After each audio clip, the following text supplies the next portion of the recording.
Hey, Happy New Year, everybody. P-Dub here. Today's episode is a solo one. The reason why is because we're going to be talking about some security things regarding technology, and we didn't really require a guest. So we're talking about the LastPass breach that happened at the end of last year, 2022. Here we are, January 2nd, 2023, and what are we left with? We're left with some situations a situation that we have to determine what's our next course of action. Like all things, like providing home security, technology security for ourselves, family security when we're out in public, we have to think about what's our preparation, what's the next step if we find that a pattern that we've been exhibiting or a solution that we've deployed has failed. We've got to go back to the drawing board, re-engineer, take a look at what we're doing wrong, and then adjust. And I don't think it needs to be like everything that we think about, but it should just be in the back of our minds and something that we're thinking about in terms of preparedness, just to provide a safe environment for ourselves and for our family, et cetera, et cetera. So let's get into it. Let's talk about LastPass. Back in August 2022, so we're looking at 6 months ago, back in August, they got a breach. Hacker got in using some employees' credentials, and in today's security landscape, that's really not that big of a deal. In terms of like all of the breaches that happen, people are getting hacked all the time. What is important, what is a big deal about that is that by using that specific employee's credentials, they were able to gain access to source code information, the development environment, a lot of technical data about how LastPass utilizes their technology to provide security for its users. And that's pretty big. That's a big deal because now what the hackers can do with that information is we have your source code. We know how you're encrypting the data. We know how you're deploying the security. We know where it's coming from, where it's going, et cetera, right? So if I can piece apart your operation, I know how to get at you. And if I can get at you, I can get at your users. So that is a big deal. I don't have this completely substantiated. I'm still doing a little bit of research on it, and I don't think it matters. But I think that in August, they didn't change that person's credentials. Again, unsubstantiated, but that's what I'm reading. And I'm like, for real? You're telling me a security company, after a big breach, they didn't change that user's credentials? I highly doubt that. I highly doubt that, but I did read that somewhere, and I'm like, oh, boy, scary stuff. Okay, so what else happened? Let's keep going down. I'm going to give you guys a little bit of history. We're going to figure out, all the stuff that happened, and then we'll talk about, like, what to do, okay? So they gain access to that whole thing. Now fast forward into the fall. I think it's like the end of November or sometime around there, right?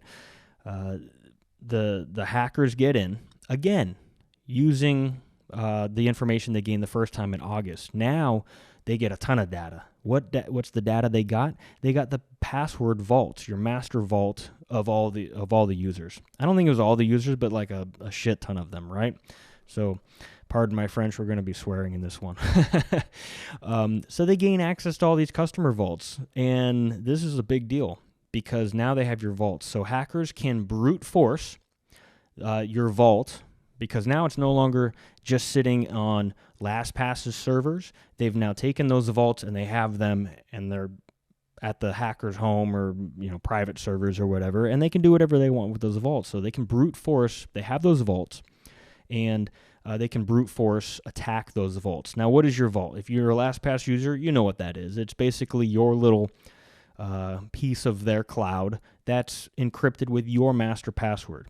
Now, the big deal is like the zero trust, zero knowledge environment that LastPass has, and they say, we don't have your password. So that vault you have that password, and when you enter it, that's entered and encrypted. It gains access through a hash, blah, blah, blah, stuff you don't need to care about right now, right?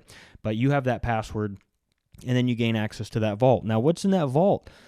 It's a big deal. It's all your stuff. It's your bank. It's your access to whatever your Google account, your Microsoft account, your porn sites, whatever you're doing, right? All the stuff that you don't want people to like have access to that's personal to you.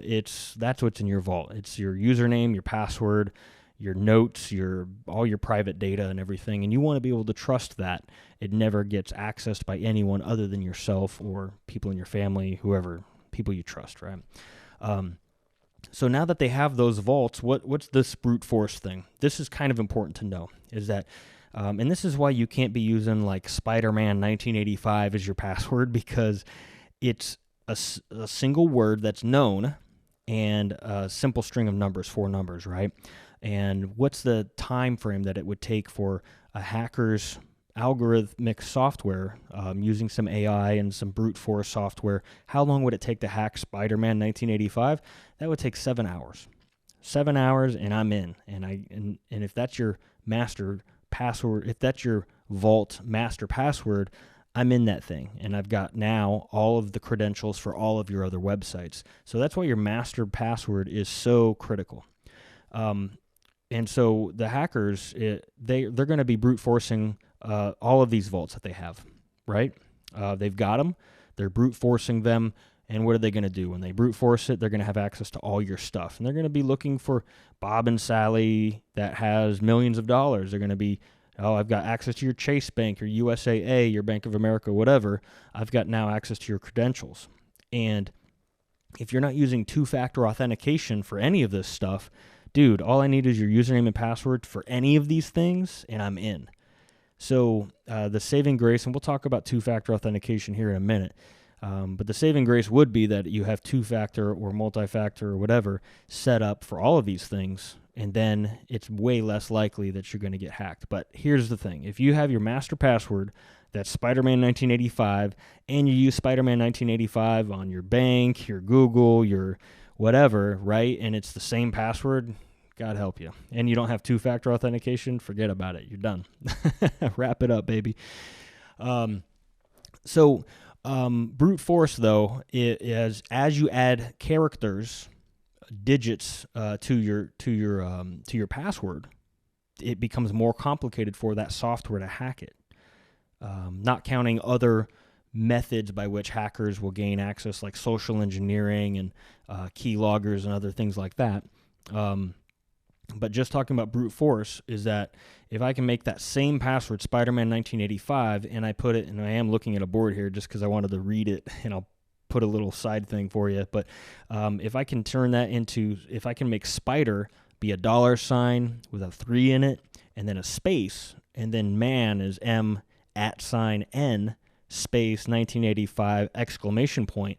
What I've now done is complicated that. There's no actual real word in the English language written there. I've got special characters thrown in throughout, plus spaces. Brute force hacking software has a harder time with spaces, has a harder time with special characters, and then if you mix it up with lowercase, uppercase letters, 1985 exclamation point, you've now made a much longer password. But guess what? You remember Spider-Man 1985. That's an easy password you remember. All you got to remember now is, oh yeah, there's a $, a 3, an @, some spaces. But once you start typing that like 3 or 4 times, you'll be like, it's wired in. I know Spider-Man 1985 plus a little bit of that extra complexity.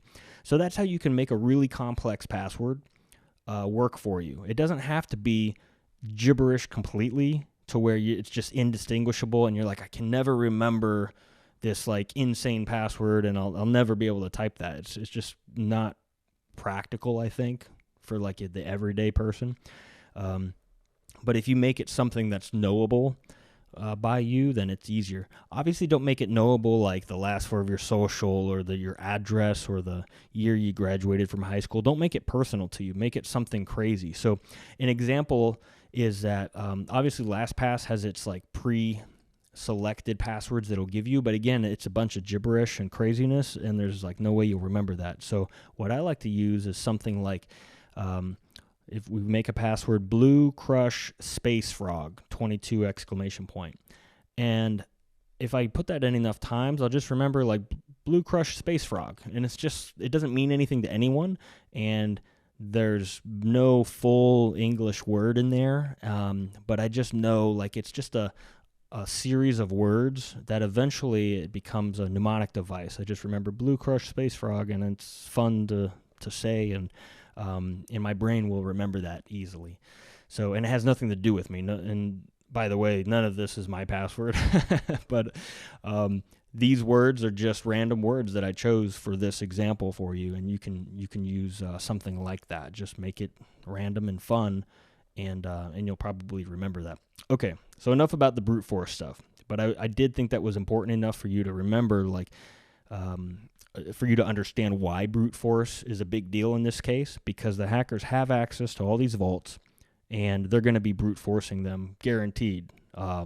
So if we use the original Spider-Man 1985, that's a 7-hour hack, easy business. I'm in all of your stuff, and I got you. If we use the Spider-Man 1985 with the characters, the spaces, the exclamation point, the hack time on that with a brute force software is 2 trillion years. Trillion. That's forever, basically. Obviously, brute force technology will advance. So if they hit the go button today, yeah, that's 2 trillion years based on modern day hacking software, modern day processing power, RAM, all that stuff, right? Crunching numbers, GPU powers, because they're probably using GPUs and things like that to boost the power on these machines. But nevertheless, before 2 trillion years comes up, you'll be dead, or you will have probably changed your password. If you're a smart person, change your password realistically probably every 90 days. And that's going to seem like a pain in the ass to you, but change your goddamn password. Stop using the same password you used from 15 years ago. Like, you're just asking for someone to eventually gain access to that password, either through a brute force attack, a keylogger, some kind of social engineering, malware, any number of things. And don't use the same password on all your apps, right? Like, divvy it up and make it more complicated. And LastPass has some features on there that obviously you can differentiate and make crazy passwords that you don't even know, and then you can differentiate passwords between all your sites. I do want to add this caveat. I am not endorsed by LastPass. I don't have a conversation with them or any kind of relationship whatsoever other than being a customer of LastPass on the business side. But I'm not being endorsed by them or any other tech company for this video for that matter. So I think it's important to know. Okay, let's go to what now? What do we do now? I'm a LastPass user. P-Dub, help me. I'm a LastPass user. What do I do? Option 1. If you exercise option 1 and you don't do anything, we can arguably say there will eventually be a breach. That if you don't do anything, if you don't change any kind of passwords and you just keep using LastPass as is, based on the information from this recent breach, I'd say that eventually, arguably, we can say just count on yourself being breached and having your identity taken and all your shit messed with on all your sites that are saved within your vault of LastPass. Arguably, right? We can argue, I have a complex master password and, as long as they don't brute force that, then I'm safe. Well, just why? Why tempt fate? Why play games with the devil, right? Like, let's just change that. So I don't recommend option 1, but it is an option. Option 2, you can change your master password. Now, that will prevent them from accessing your live vault that's in LastPass, but remember, they stole that data, the vault, right? They have your vault more than likely in some kind of server somewhere that the hacker can play with. Now, all they have to do is brute force your master password. If they can brute force your master password and get into your vault, you haven't changed any of those passwords that are saved in your vault. Guess what? Once they, on this isolated server, brute force your master password, get into your vault, and now they can get your bank credentials. They can go to the real world off of their server and on the internet and now log into the bank with your credentials. So I would say that option 2 is basically the same outcome as option 1. If all you do is change your master password, I would say arguably, again, it's arguable, that you'll eventually get breached. There'll be something where someone will access your stuff. So option 1 and option 2, I would say, aren't real options, but I'm just presenting the choices to you. You can do it with it what you want. Option 3, change your master password and all of the passwords within your vault. Now that's changing everything. So that means that whatever that hacker has on that private server now is meaningless. So they could brute force that the vault password. They can get in, get your passwords to all your banks, all your special secret sites that you don't want people to find out about, or whatever, right? They can get access to that. And now try to take that to the real world. They won't be able to use it because you've changed all that stuff. And that's really the best course of action, the most immediate course of action that you could take right now, I think. Option 4, I think, is a bit of a nuclear decision, but you could leave LastPass. Now, if you take all of your stuff and you just move it over to some other password manager, and the point of this video isn't really to talk about those other choices. There's a ton of other choices out there for securing your passwords. There's other password managers out there. LastPass is the convenient one. Why? Because that vault is accessible from your phone, your tablet, your computer, and it just makes life easy, convenient, while maintaining security for all of your stuff. I think it's good. But option 4, you can leave LastPass. There's some that are similar to LastPass where they have like a cloud synchronized thing where you download the app to all your different devices, and et cetera, et cetera. There's some other localized ones too. And in my mind, the local ones, I think, in a way, could be viewed as better because there's no cloud. There's no cloud for a hacker to attack other than your computer. But does the hacker know that you have all your passwords on your computer on a localized password manager? Probably not. And is a hacker going to spend all of their time attacking individuals with a laptop that have a password manager on it? They don't even know to look there. So there's security through obscurity. Write that one down. Security through obscurity. They don't know you're there. They can't attack you. Number 2 with that is, well, that's it. There's just a number 1. They're just looking for number 1, man. If they can't find you, they can't attack you. They're busy looking for big companies. They're trying to attack Microsoft, LastPass, Okta, all of which have been hacked, by the way. They're trying to attack Citrix, which have been hacked, VMware. Everybody's been hacked, right? So in today's security landscape, you've got to understand that everybody that you're trusting with any kind of stuff, they're under attack constantly from hackers, okay? So the best thing you can do, and which takes us kind of takes us home here, is that the best thing you can do is, like I said earlier, is deploy two-factor authentication, or what would be considered MFA, multi-factor authentication. You have multiple ways of providing security for yourself other than just username and password. So what does that look like? You've used it before. You've logged into some kind of website, and they said, hey, before we can log you in, we're going to send you a text message to your phone, and we'll send you a 6-digit code. Plug in that 6-digit code, and now we'll let you in. Because is it likely that they have your username, your password, and access to your text messages? It's not likely. It's very unlikely, right?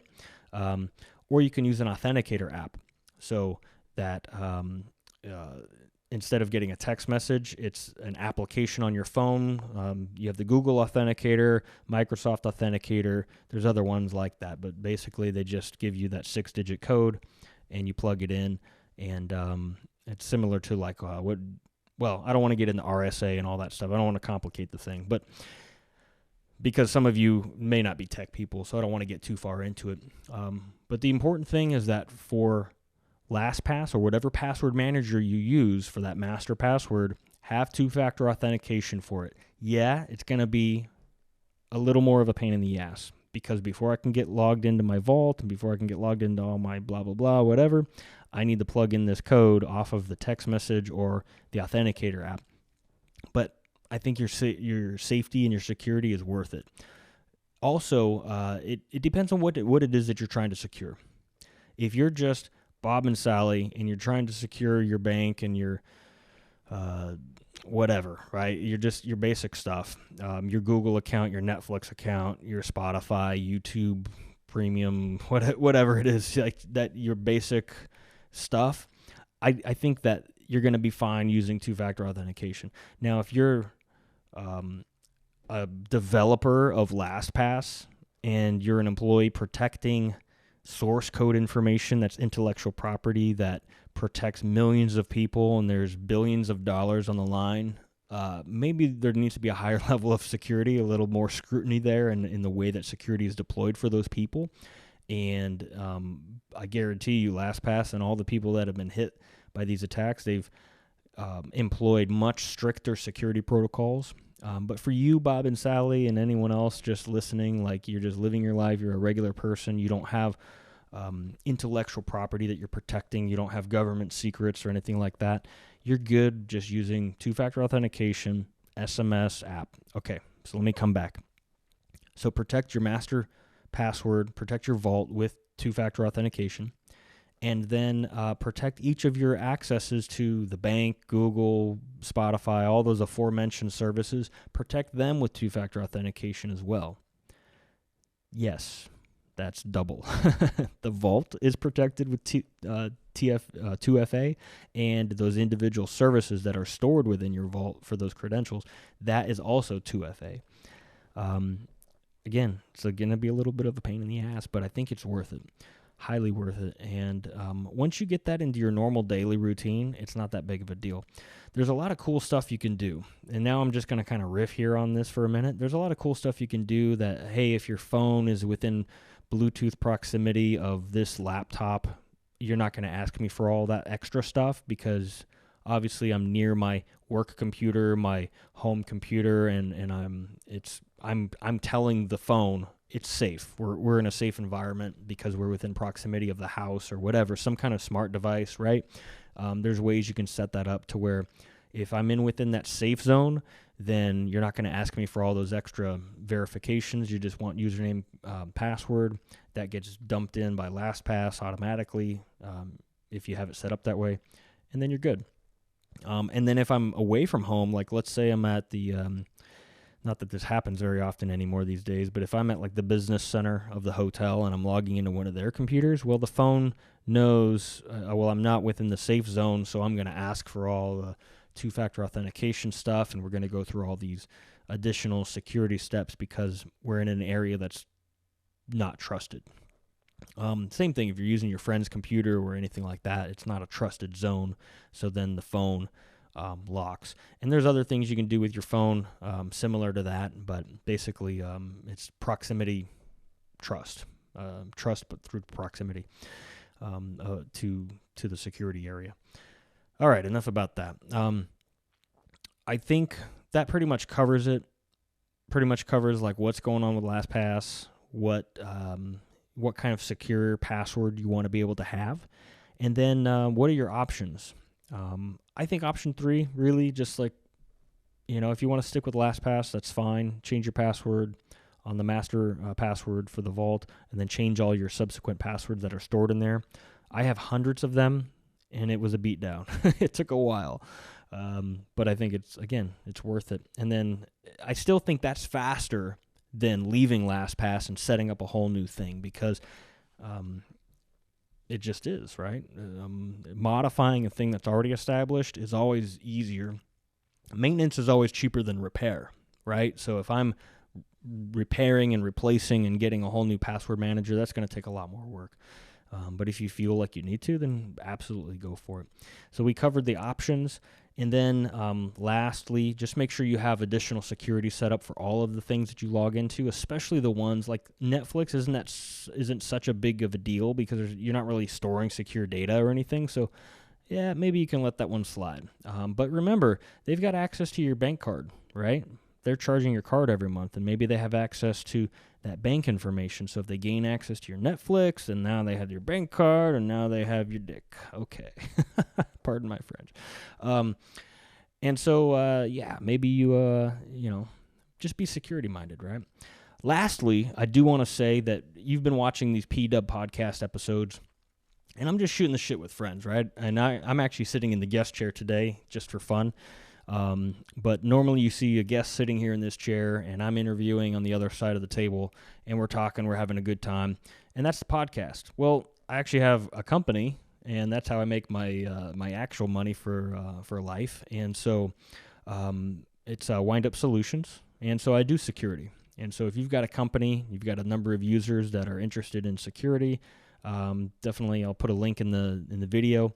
You can check out Windup Solutions, and we do ransomware recovery, we do security assessments, disaster recovery planning, a whole bunch of things. So I've got years of experience in architecting solutions for large organizations across the globe, and security is certainly one of the considerations in designing these large-scale solutions.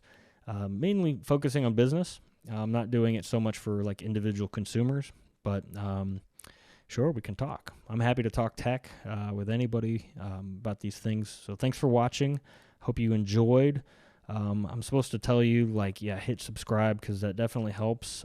Do the like button and share this with others, because I think it's important to share this, because most of the time you just see a bunch of articles and a bunch of tech mumbo jumbo and you're like, what in the hell is all this shit? I don't understand this. So I think this video helps kind of, that's why I wanted to make this video. It's a little more like low key. We're just shooting the shit, talking about tech, talking about LastPass. What do I do? And I think this is a little more helpful to you. So if it was helpful to you, please let me know in the comments.